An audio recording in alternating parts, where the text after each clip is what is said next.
Oi pessoal, meu nome é Ellen. Eu decidi vir aqui hoje compartilhar com vocês o meu testemunho de vida. O Senhor tem colocado no meu coração há muito tempo de fazer uma campanha e uma série de vídeos onde eu possa explicar e falar da minha experiência, como Deus me curou e como Deus me restaurou de tudo que eu passei na minha adolescência, na minha infância.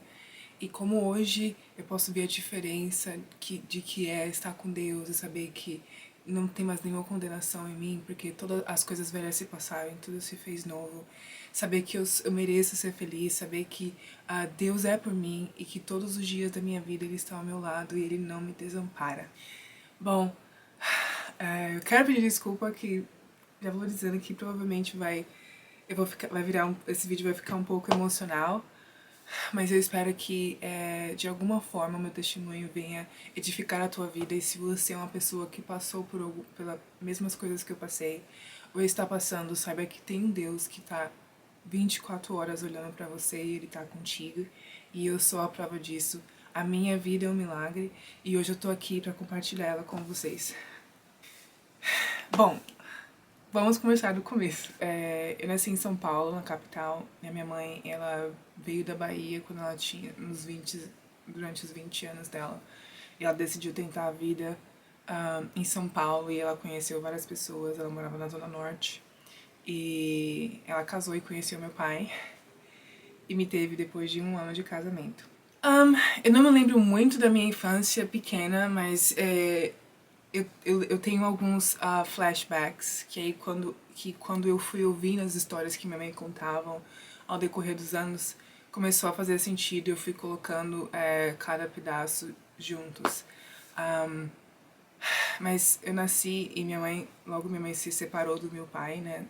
Meu pai ele saiu de casa, meu pai ele tinha problema com drogas, então minha mãe passou poucas e boas com ele, de chegar ao ponto dele vender tudo dentro de casa e minha mãe não ter pra onde ir, ou simplesmente era só eu e ela não sabia o que fazer.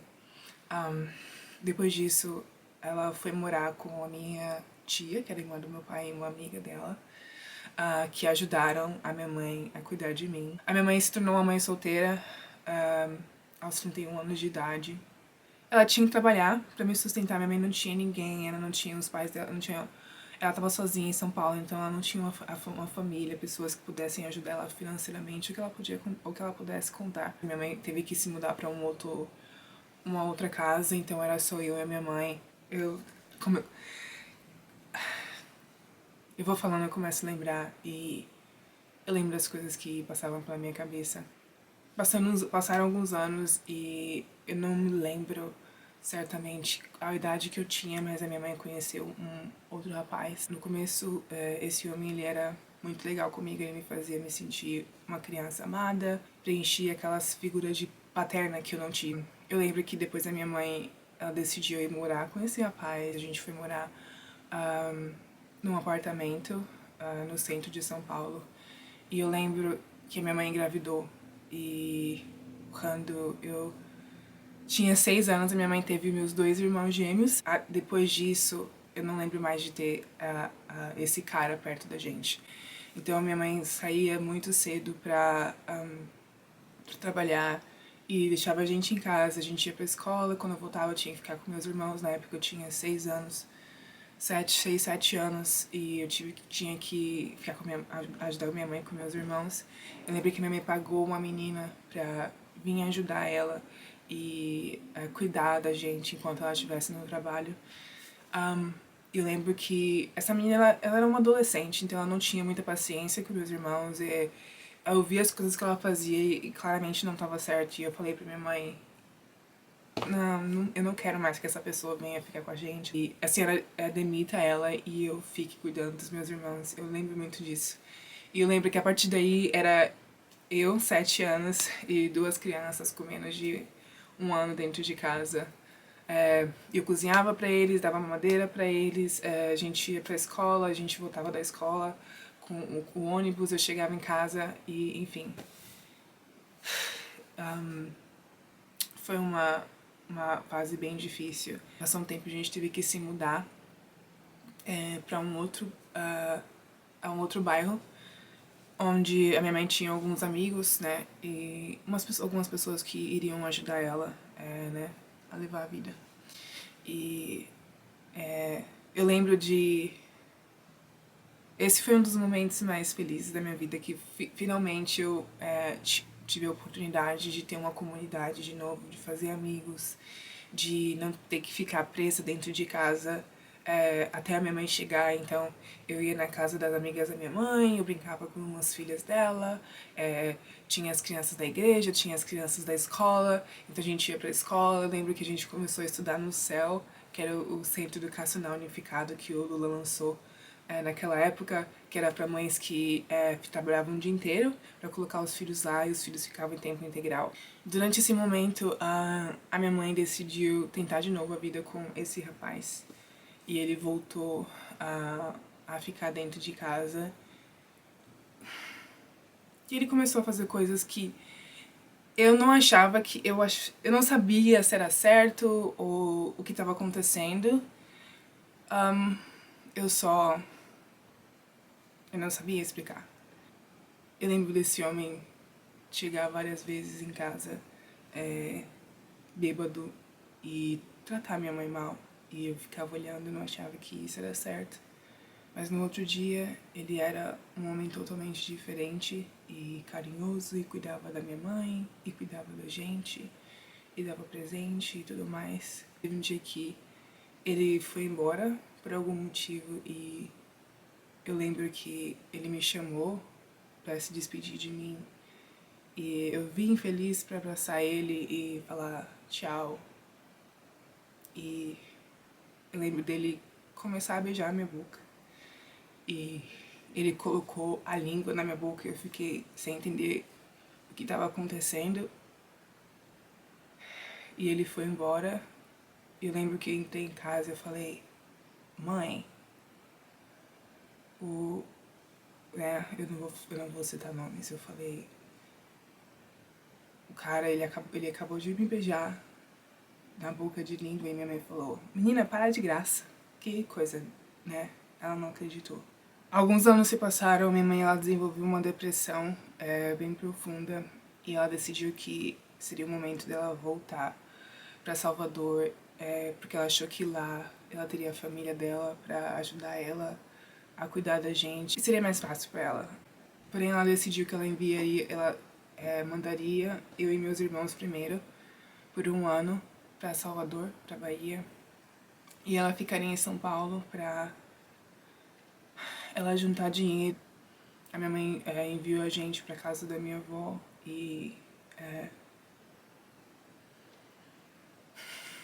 eu não tenho boas lembranças daquele local. Sinceramente, esse foi um dos piores anos da minha vida.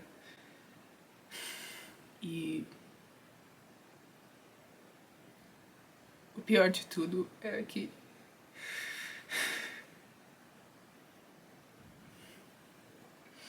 eu não tinha a minha mãe ao meu lado.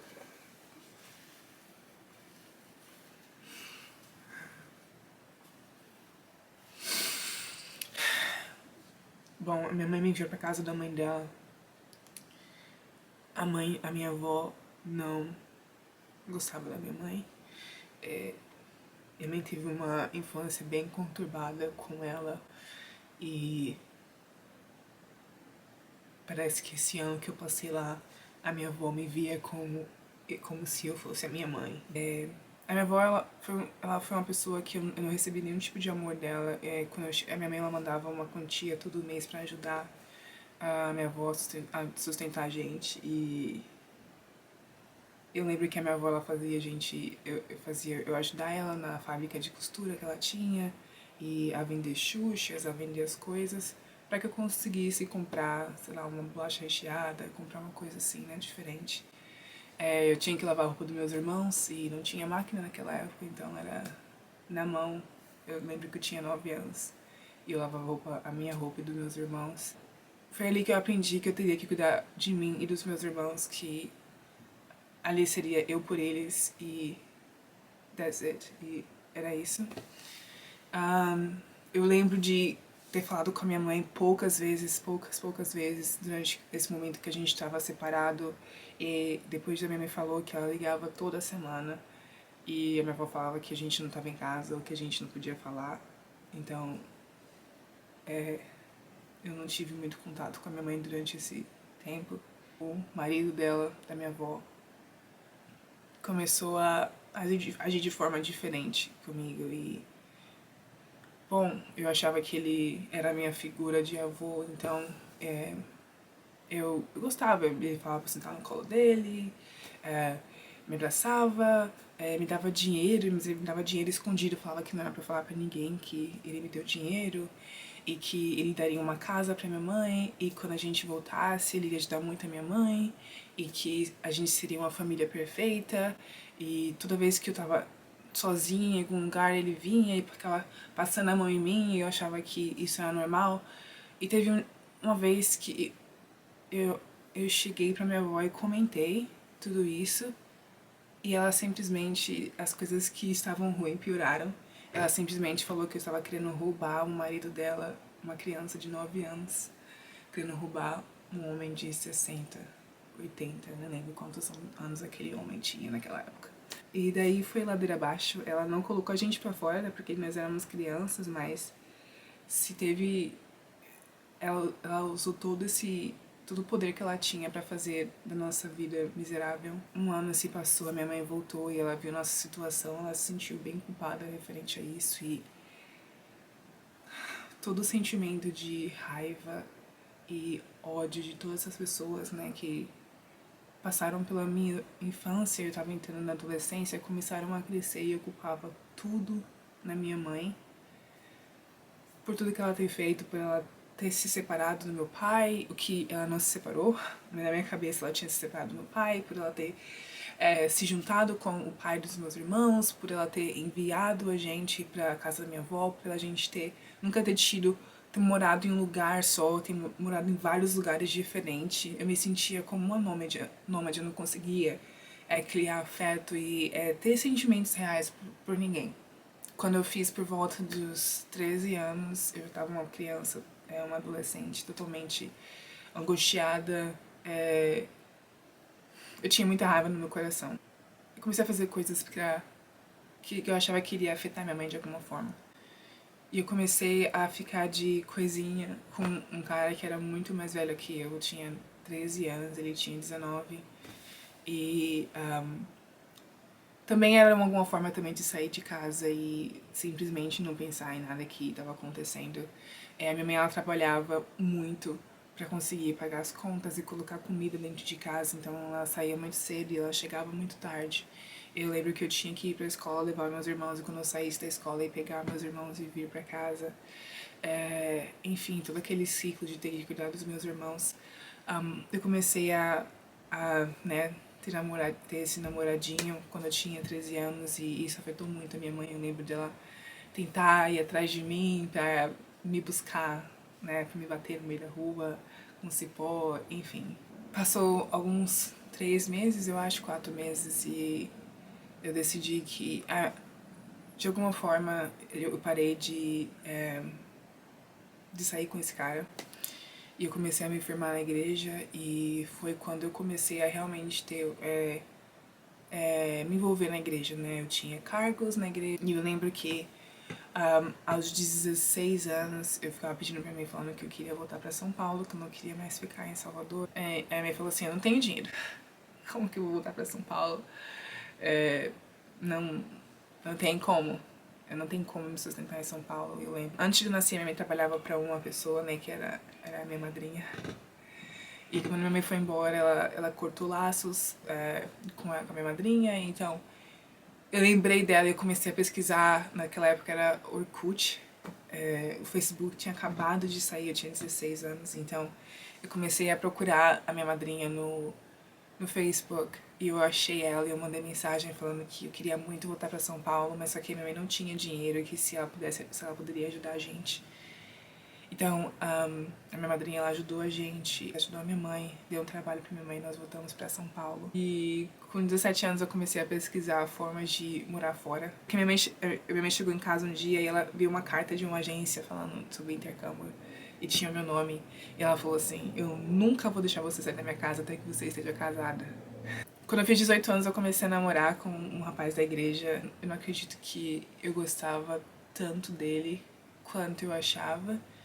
E eu comecei a usar esse relacionamento pra eu querer sair de casa mesmo, porque eu não queria mais morar com a minha mãe. A gente se planejou pra casar. Por baixo disso, eu tava planejando também fazer o intercâmbio, então tava ali planos pra casamento e planos pra fazer o intercâmbio. Com 20 anos eu terminei o namoro, na verdade, e decidi que esse seria o momento de eu investir em mim e sair do Brasil, que sair da casa da minha mãe não seria o suficiente, eu queria ir o mais longe que eu pudesse da minha família, eu queria enterrar o meu passado, eu não queria lidar mais com eles, eu não queria mais ver ninguém, saber de ninguém.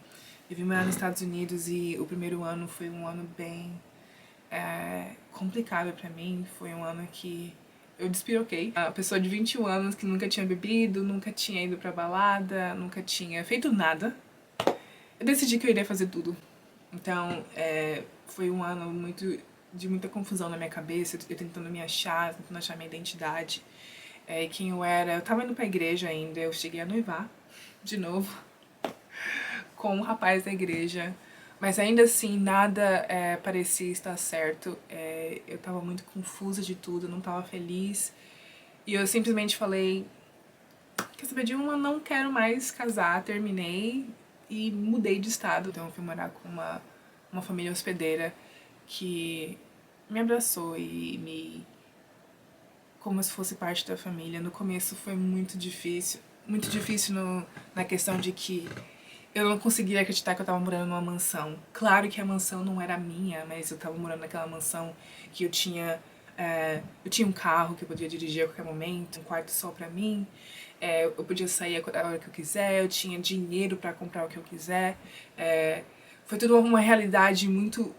foi tudo muito fora da minha realidade, porque eu cresci uma certa pobreza que... a ponto de que no dia de Natal eu não ganhava presente, eu ganhava uma caixa de chocolate. O ano novo eu ganhava roupa nova pra usar no Natal, né? No meu aniversário eu não ganhava presente. Eu lembro que no primeiro ano, meu primeiro Natal aqui, eu recebi vários presentes e eu não conseguia nem acreditar que isso estava acontecendo na minha vida e eu fiquei... Deus. Eu comecei a me sentir overwhelmed. Essa família que eu trabalhava, eles tinham 2 au pairs e quase no final do meu segundo ano, a Mayra, ela se mudou e pra essa família nós começamos a ser au pair juntas. No começo a Mayra me sufocava, eu não sabia explicar porque toda aquela felicidade, né, todo aquele amor que ela me dava, eu ficava assim, me dá um espaço. Eu não tô acostumada a isso, não me ama assim, não me trata tão bem assim, o que tá acontecendo? Era um amor que eu nunca tinha experimentado antes. Um amor que te constrange, era um amor que me constrange, não só da Mayra, mas da família que eu tava morando também. E eu comecei a perceber que tinha algo de errado comigo, porque eu não conseguiria, eu não sabia ser amada. Eu comecei a fazer terapia pra entender tudo isso que eu tava sentindo. A terapia me ajudou bastante a entender os meus sentimentos. Eu saí daquela fase de eu sou uma coitadinha, eu vou fazer vingança com todas as pessoas que tiraram a minha inocência, que brincaram comigo, até as pessoas da escola que fizeram bullying comigo. Eu tinha literalmente, eu tinha uma lista assim na minha cabeça de pessoas que eu iria me vingar de alguma forma. Mas eu acho que eu vou parar essa primeira parte aqui, porque vai ficar um vídeo muito longo. Eu espero que de alguma forma até aqui você tenha... isso tenha edificado de alguma forma. Muito obrigada por assistir, eu te vejo no próximo vídeo. Tchau.